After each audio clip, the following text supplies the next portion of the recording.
revenue code section 5 है ये, where any court are governed by the provision of this court in those matter procedure on which any special enactment applicable to them in silent the state government may notification in the official gazette declare that any portion of those provisions which are not expressly made applicable by this code shall not apply to those code or shall only apply to them with such modification as the state government may prescribe.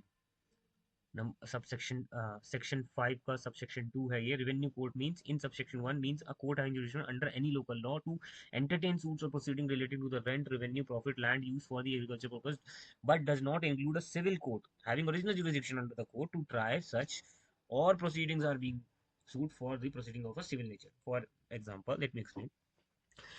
Subsection 5 जो है वो कहता है revenue code के बारे में कह रहा है. रेवेन्यू कोड जो होते हैं उनका जुरिडिक्शन होगा ओवर सूट किन केसेस पे, जहां रिलेट हो रहा है रेंट, रेवेन्यू या किसी तरह का प्रॉफिट, किससे, एग्रीकल्चर लैंड से, जहां कोई लोकल लॉ इंप्लीमेंट हो रहे हैं वहां सूट जो जुरिडिक्शन है वो रेवेन्यू कोड्स का होगा.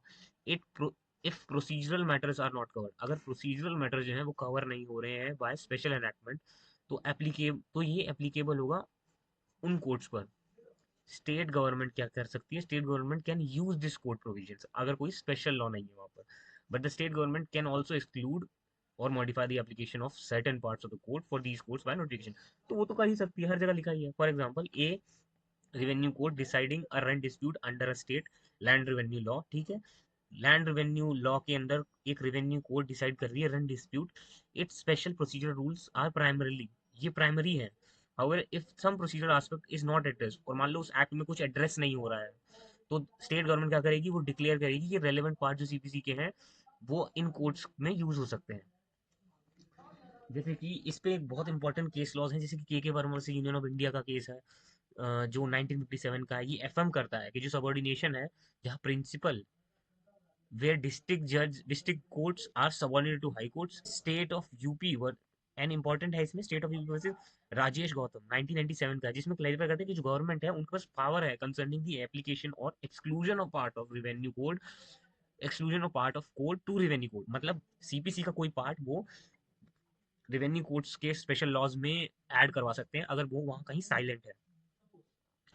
Subsection 6 Section 6 pecuniary jurisdiction, save insofar as it is otherwise explicitly provided, nothing herein contained shall operate to give any court jurisdiction over suits the amount or value of the subject matter for which exceeds pecuniary limits, if any, the ordinary jurisdiction.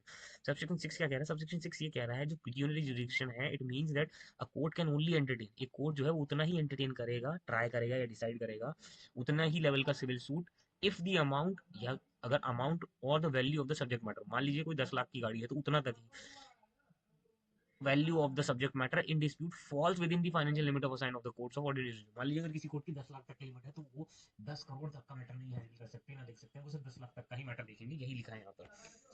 If the value of the suit exceeds these pecuniary limits, the court has no jurisdiction to hear the case unless there is special provision saying otherwise. For example एक district court है जिसका pecuniary jurisdiction 2 crore है, meaning it can handle suits to financial value जिसकी 2 करोड़ तक हो सकती है. अगर प्लेंटिफ जो पार्टी है वो फाइल करती है कोर्ट 3 कोर्ट में केस 3 करोड़ का डिस्ट्रिक्ट कोर्ट में, तो डिस्ट्रिक्ट कोर्ट का उसके पास वहां पिक्यूनियरी जुरिडिक्शन नहीं है, तो सूट उसको फाइल करना पड़ेगा वहां पर जहां इसकी वैल्यू है, जैसे हाई कोर्ट या स्पेशलाइज कोर्ट. इसका पर्पस ये है कि ये इंश्योर करता है सिविल केसेस जो है वो डिस्ट्रीब्यूट हो कोर्ट्स में accordingly and there financial capacity के स्पेशलाइजेशन के हिसाब से. ओवरबर्डिंग हट जाती है लोअर कोर्ट से, हाई वैल्यू केसेस ऊपर चले जाते हैं हाई जुडिशरी में, और एफिशिएंसी से काम हो पाता है यहाँ पर. सो दिस इज इट. एंड इसमें के वी के वोरा और राम गोपाल वर्मा. सो इसमें के आहूजा, वही मैं बता रहा था आपको कि इसका मैटर भी है, जो 2009 का है, ये स्टैब्लिश करता है कि जो वैल्यूएशन है मेड बाय प्लेंटिफ ये टिपिकली डिटरमाइन होती है पिक्यूनरी जुरिडिक्शन. क्योंकि देखो अगर हम, हमारा ये समझना जरूरी क्यों है पिक्यूनरी जुरिडिक्शन, क्योंकि मैंने ऐसे केसेस देखे हैं जो, जिनका ऑब्जेक्शन यही होता है. फॉर एग्जांपल किसी केस में नोटिस इशू हुआ, पार्टी आई, दूसरी पार्टी आई, तीसरी डेट पे उसने आके यही सबसे पहले यही देखते हैं हमारे पास कोई भी केस आता है हमारे अगेंस्ट में कि क्या इनका जुरिडिक्शन बन रहा है या नहीं. जुरिडिक्शन नहीं बन रहा तो बहुत बेसिक चीज है ये कि जुरिडिक्शन के बेसिस पे उड़ा दो ये केस, तो ये केस तो खत्म ना. इसीलिए जुरिडिक्शन समझना बहुत जरूरी है.